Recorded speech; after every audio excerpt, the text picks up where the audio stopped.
সেদিনকে সকাল সকাল উঠে রেডি হয়ে চান টান করে নিয়ে চললাম কোথায় করলাম আজকে এসেছি শ্রীরামপুর স্টেশনে। আর শ্রীরামপুর স্টেশন থেকে ট্রেন ধরে আমরা চলছি কোথায়, শ্রীরামপুর স্টেশন থেকে চলছি আমরা সিমলাগড় কালীবাড়িতে পুজো দিতে।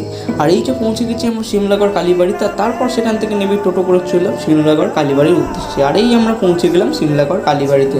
দেখতেই পাচ্ছ সিমলাগড় কালীবাড়িটা এখানে কত সুন্দর। আর এখান থেকে আমরা ডালা কিনে নিলাম, ডালা কিনে নিয়ে চললাম পুজো দিতে।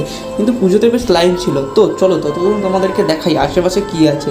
আর এইখানকার এলাকাটা খুব ঠান্ডা এলাকা, খুব সুন্দরই এলাকা, তোমাদের গেলে অবশ্যই তোমাদের খুব ভালো লাগবে। খুব ঠান্ডা ও নিরিবিলি এলাকা। আর এখানে তো যারা মানত করেছিল তারা এখানে সেই গিটগুলো বেঁধে যায়, তো এখানটাতে এতগুলো এরকম গিট বাঁধা আছে।